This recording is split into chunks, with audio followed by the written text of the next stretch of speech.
근데 헌법재판소의 특징은 뭐냐면 미법일 수도 있어요. 미헌일 수도 있어요. 하지만 더 중요한 건 중대성이에요. 노무현 대통령 다들 지금 잘못 알고 계신 분들은 탄핵을 심판했을 때 그때 헌법재판소 기억나실 거예요. 당시에 노무현 대통령이 위헌과 미법을 했다 이랬어요. 하지만 대통령 자리에서 끌어내릴 정도로 중대하게 위반한 것은 아니다. 이번에도 보면 헌법재판소가 비상계엄에 대해서 위헌이나 위법이라고 이야기할 수 있어요.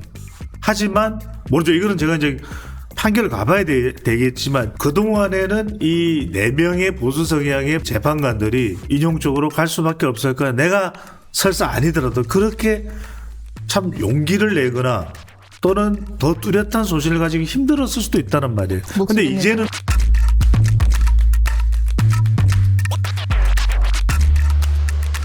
윤 대통령의 석방 이후 일단 석방 그 이후에 도보 인사 이게 저는 여론에 어떻게 영향일지 궁금해요. 그래서 저는 지금 예. 2가지 메시지 또는 3가지 메시지일 수도 있는데 예. 저는 3가지라고 봐요. 첫 번째는 이 도보가 뭐냐면 우리가 기억나는 도보는 문재인 대통령 때 도보다리 오, 기억나시죠? 예, 도보가 김정은 주는 이미지가 굉장히 커요. 왜냐하면 결국 도보라는 것은 그 사람의 모든 메시지가 오롯이 전달됩니다. 왜? 대통령의 머리끝에서 발끝까지가 전달됐죠. 근데 이제 그 첫 번째 메시지는 뭐냐면 국민에게 던지는 메시지예요. 국민에게. 나는 건재하다. 이게 일종의 대통령의 메시지. 왜냐하면 못 보는 구치소 내에서의 대통령과 이제 대통령의 모습을 보게 됐다는 거예요.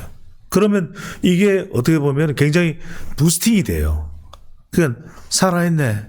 대통령 살아있네. 이 이미지죠. 왜냐하면 트럼프 대통령도 본인이 계속해서 4년 동안 이제 대통령에서 물러나고 첫 번째 물러나고 난 이후에 그게 계속 공유가 된 거죠.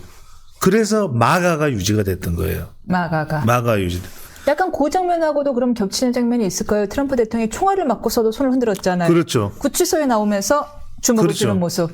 그게 이제 윤석열 대통령의 어퍼컷 2기가 탄생됐다 이렇게 봐야 될 것 같아요. 1기 어퍼컷 때는 네. 사실은 이렇게 법적인 이 신경 쓸 것이 없을 때는 완전히 무한정 뻗는 어퍼컷이었죠. 쫙 이렇게 뻗어갔죠. 앞쪽으로 뛰어나갈 것 같은. 근데 지금은 약간 절제돼 있어요. 절제돼 있다. 3월 한 달은 보자.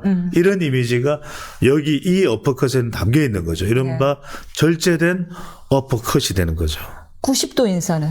그것도 다 포함이 되는 거죠. 바로 그런 것들이 이제 국민들에 대한 지지층들에 대한 결집이에요. 그래서 저는 좀 이따 소개해드릴 리얼미터 조사는 예. 오롯이 다 이게 반영됐다고 보기는 힘들어요. 왜냐하면 이 조사가 목금 조사이기 때문에 예. 대통령의 전격 석방이 알려진 것은 금요일이었고 그렇죠. 석방된 건 토요일이기 때문에 예. 지금 이제 한 주 뒤에 조사는 더 팽팽할 거예요. 이 점이 주는 메시지는 굉장히 크단 말이에요. 첫 번째는 뭐냐면 지지층을 향한 거. 예. 두 번째는 뭐냐면 당을 향한 메시지예요. 당을 향해서 봐라. 결집해라. 내 나왔다 아이가. 뭉치니까 산다. 그렇죠. 그럼 이게 당 안에서 뭔가 다른 소리가 나오기가 힘들어져요. 이렇게 되면은 한동훈 전 대표마저도 같은 목소리를 사실상 낼 수밖에 없을 거예요. 그러니까 어떤 길을 볼 수 있냐면 심지어는 한동훈 대표가 딴 이야기를 해요. 왜? 대통령이나 지금 전국이 이야기가 아니라 북콘스트에서 가상자산 이야기를 해요. 이건 전혀 다른 이야기잖아요. 그러니까 지금 대통령이 나오고 안 나오고 이렇게 다른 거예요. 안에 있었더라면 지금 이게 조기 대선이 가시화되면서 오히려 대통령은 뒷전이 됐을 수도 있어요. 그래서 이거는 뭐냐면 지지층들에게 꽉, 그 다음에 두 번째는 당에 꽉, 세 번째는 이게 중요해요. 헌법재판관들에게 꽉. 오. 이게 커요. 어떤 의미로? 이게 커요. 예. 왜냐하면 봐라. 공수처 마치 수사권이 있는 듯 하다가 아이가 이거잖아요. 그러니까 이게 굉장히 중요해요. 왜냐하면 어떤 사람들은 이게 성격이 다르니까 어쩌고 저쩌고 네, 또 이거 탄핵 심판은 비상계엄이니까 저쩌고 어쩌고 그런단 말이에요. 예. 그런데 재판관에게 주는 이미지는 다르단 말이에요. 오. 나도 지기현 돼볼까 이렇게 되는 거예요. 너도 지기현 될 수 있지 이렇게 되는 거죠. 이건 굉장히 달라요 정치적으로. 왜냐하면 적어도 정형식, 김복형, 김영두, 조한창에게는 부스팅이 되는 거죠. 그러니까 우리가 부스팅이라는 게 굉장히 중요합니다. 이게 부스팅이 돼야 이게 쫙 끌어오르는 거죠. 여론이라는 게.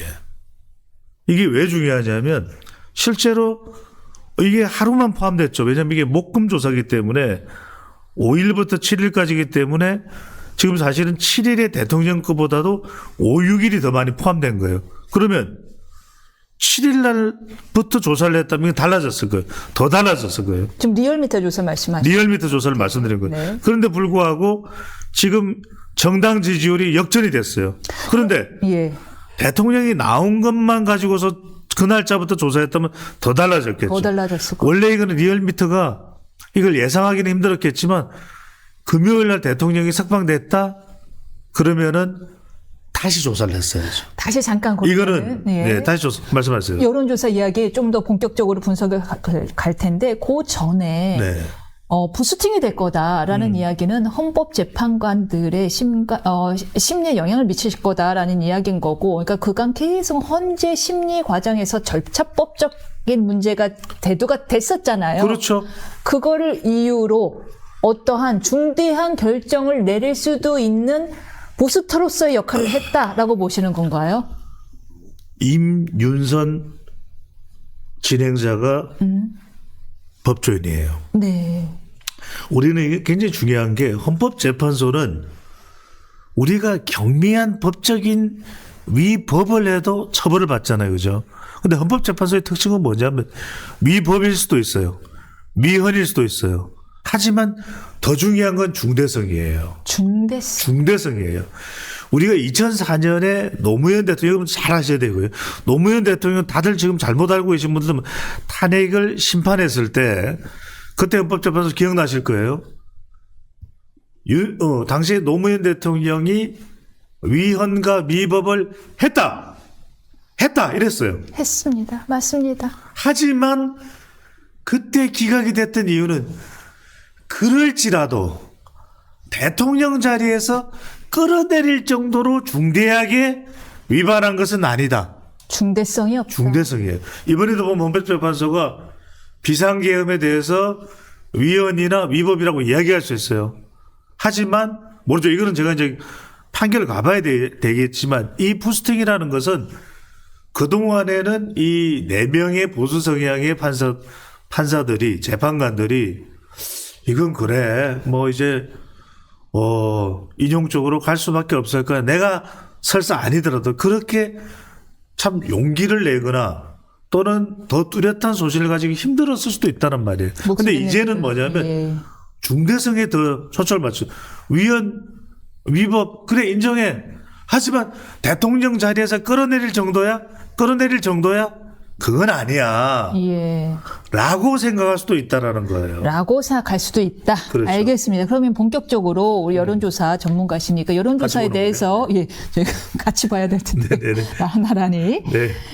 보자면은요. 지금 일단 제일 특이한 거 국힘에 대한 정당 지지도가 민주당을 오차 범위 내지만 역전했잖아요. 오차 범위 내지만 역전했어요. 왜 그러니까요. 예? 이게 중요하다는 거예요. 예. 이게 뭐냐?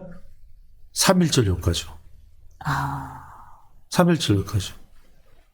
우리가 만났던 그때는 3.1절 효과가 오롯이 반영된 건 아니었잖아요. 네. 근데 3.1절이라고 하는 영향력이 그 이후에 집중이 되는 거죠. 그래서 지금 오차 범위 내지만 국힘이 42.7 대 41% 앞서는 결과가 나죠. 그러니까 더 결집을 한 거죠. 그리고 또 중도층들도 중도 보수는 좀 더 결집을 했다. 그리고 보수가 특히 2030 세대가 좀 느슨해진다라는 위기인식이 더 절박한 거예요. 왜냐하면 곧 선고가 내려진다라는 것은 왜냐하면 헌법재판소의 이 탄핵 심판은 단심이에요. 또 없어요, 기회가. 그러니까 마지막이야, 막판이야, 결집을 하는 거죠. 근데 여기서 핵심은 뭐냐면 정권 교체냐, 정권 연장이냐라고 지표 중요하다는 말씀드렸죠, 그죠? 이게 벌어졌다가 여러분들 화면으로도 보실 수 있으면 좋은데 이거 보시면은 벌어졌던 것이 이만큼 벌어졌던 것이 다시 또 윗입술과 아랫입술처럼 붙었어요. 근데 여기서 제가 말씀드리는 건 뭐냐면 5일, 6일, 7일의 조사인데 대통령의 구속 취소라고 여러분 석방의 개념이 아니라 취소가 더 방점이 찍히는 거예요. 뭐야? 왜냐면 석방은 보석으로도 가능하거든요. 그런 거죠. 근데 구속 취소는 구속이 위법했다는 얘기니까. 이게 취소예요. 취소. 예. 취소라는 건 뭐냐면 그동안 윤석열 대통령을 단두대에 세우려고 하는 그런 시도에 대해서 판사가 법원이 그것도 서울중앙지방법원이 서울 서부지방법원이 아니라 취소해요. 이렇게 결정을 내렸단 말이에요. 이게 크다는 거예요. 이게 여론에 미치는 영향이 크다는 거예요. 그리고 취소해요 정도가 아니라 뭐 일을 이따위로 해요 정도였어요. 정말 네. 한 번 더 해주실래요? 한 번 더 해주세요. 뭐 일을 이따위로 해요였죠. 유선 앵커가 연기를 했어야 돼요. 연극도 했잖아요. 근데 이게 중요한 게 뭐냐면 여러분들 세 가지를 이야기합니다. 지기현 부장판사가 뭐라고 이야기해요? 첫 번째, 시간도 몰라? 아, 이게 굉장히 심각한 이야기하면 기본도 안 돼 있어? 이 이야기예요. 이게 치명적인 거예요. 기본도 안 돼 있어? 두 번째, 그래. 두 번째가 더 치명적이야. 관할도 몰라? 기본이 안 돼 있는 건 알겠어. 설사 구속 기한 내에 기소를 했다고 하더라도 문제 있어 이랬잖아요. 이게 더 무서운 거예요, 여러분. 하나는 뭐냐면 이른바 절차. 그러니까 이 절차와 관련된 부분에 대해서 서로 검찰과 공수처가 시간을 나누는 이런 부분. 막 그때 그랬잖아요. 뭐 11을 우리가 가지고 11을 뭐 검찰이 가지고 누가 준 거야? 그거 누가 시간 나누라 그랬어? 절차도 잘못된 거야. 그다음에 적법성. 이게 이 직권 남용으로부터 내란 혐의가 인지가 됐다는 부분이 어디가 그런 거야? 그러니까 완전히 깡그리 그냥 이 기본도 안 돼 있어를 이야기해버린 거예요. 지기현 부장판사가. 몇 주 동안 샅샅이 수사기록을 살펴본 그렇죠. 후에 네. 막판에 한 방울 더 먹입니다. 네. 야, 올해 2월 달이었어. 김재규 재심 몰라? 야, 이게 정말 핵심을 찌른 거예요. 끝장날래? 그죠? 오, 연기오늘 되네. 메소드. 그러니까 이게 치명적이에요. 그러니까 이제 민주당에서도 지금 이게 여러분 굉장히 중요해요. 민주당이 재판부는 공격 못 하잖아요. 오, 재판이 그리고 있으니까. 그렇죠. 서울중앙에서. 지금 서울 고등이죠. 지방법원에 이 또 판사들을 화를 돋궜다가는 어떤 일이 벌어질지 모르거든요. 성정상. 그러니까 이제 최대한 재판부 얘기를 하면 검찰이 말이야. 심우정, 탄핵, 너 탄핵될 줄 알아? 줄 탄핵이야. 최상목, 또 심우정. 그러니까 지금 박세현도 골치 아파요. 박세현은 윤 대통령 지지층들이 물고 뜯고 난리가 났거든. 근데 민주당은 박세현은 괜찮대. 박세현은 즉각 항고하냈다는 거잖아요. 그렇게 그렇죠. 알려지고 있잖아요. 그러니까 지금 검사도 못할 짓이야. 판사도 못할 짓이고. 하나죠. 왜냐하면 실질적인 건 공수처에서 다 했는데 왜 그러니까요. 우리가 이 욕을 얻어먹고 이 망신을 당해야 되나. 그러니까요. 탄핵 대상이 되고. 따지고 보면 검찰은 네. 지금 공수처가 미워 죽을 거예요. 미워 죽죠. 그런 상황인데 그런데 지금 국민의힘이 기뻐하기만은 이른 게요. 지금 말씀하신 대로 뭐 지지율도 오차범위 내지만 조금 역전됐고 그리고 정권 교체냐 연장이냐에 대한 차이도 줄어들었으나 여전히 정권 교체론이 높고 심지어 중도층 내에서는 중도층이 중요하잖아요. 정권 교체론이 60%고 연장론이 36%예요. 너무 차이가 그러니까. 커요. 중도라니까요. 예. 그러니까 중도에서 중도를 그러니까 중도도 지금 중도가 핵심은 뭐냐면 국민의힘의 역할을 보는 거예요. 제가 이건 우리 방송 처음 시작할 때부터 이야기했잖아요. 맞아. 지금 대통령이 네. 지금 탄핵 신발 받고 있는데서 중도를 움직일 수 있나요? 전환길이 움직일 수 있나요? 이민선이 움직일 수 있나요? 그러니까 이게 중도는 국민의힘에서 중도를 강하게 자극을 줘야 돼요. 그러니까 정책이 지금은 나와야 돼요. 그러니까 대통령에 대해서 같이 이제 커플링이 돼서 동조화되는 것도 동조화되는 거지만 더 중요한 건 그건 하나의 한 축이야. 다른 또 다른 축은 이게 중도층을 파고들어야죠. 그래서 젊은 세대들도 더 파고들기 위한 거 지금 꺼내놔야 돼요. 오히려 혁신할 수 있는 정당이 어디다라는 것을 안이 나와야죠. 그게 있어야 되거든요. 그런 자극들이 정책이나 중도층을 그러니까 중도층은 제가 빅데이터 분석을 해보니까 명징이에요. 딱 세 개가 나옵니다. 하나는 진정성. 그 다음에 두 번째는 합리적. 세 번째는 뭐냐면 포용. 그러니까 이럴 때는 당 지도부가 대통령도 쉽지는 않을 거예요. 그렇지만 지도부에서 우리는 다 지금은 뭉칠 때다. 지금은 뭉칠 때다. 야당도 보면은 지금 대통령 구속 취소가 되면 이거 위기다. 이러면서 뭐 비명계도 지금 다 뭉치잖아요. 한 목소리를 내잖아요. 그런데 국민의힘은 더군다나 집권 여당이에요. 그런 상황에서 굉장히 이 부분에 대해서 또 하나 중요한 게 결국 이런 중도층을 파고들 수 있는 것은 안보와 경제, 안경이죠. 안경을 써야 돼요. 안경. 우리 작가님도 안경 썼잖아요. 예. 안경을 써야 돼요. 안경을 써가지고 딱 안보, 어떤 안보다. 지금 봐요. 이런 부분을 강조하는 거죠. 북한군이. 특히 외교. 그렇죠. 북한이 러시아에 군을 파견한 이 상황에서 어떻게 해야 되냐. 그 부분 이야기하고.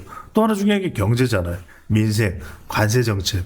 이런 부분에서 파격적인 지금 우리 중소상공인들을 또 반도체 이런 부분들을 어떻게든 법안을 빨리 통과돼야 돼요. 이 K-칩스 법은 통과됐어요. 이거는 세제와 관련된 부분이에요. 근데 더 중요한 건 반도체 특별법, 시간이라든지 주 52시간을 이런 거는 비롯해서 다 풀어놔야 돼요. 이제는 AI 전쟁에는 어떤 조건이나 규제가 무의미해요. 무의미하다. 무의미해요. 이런 걸 다 풀어놔야 돼요. 그런데 한편으로는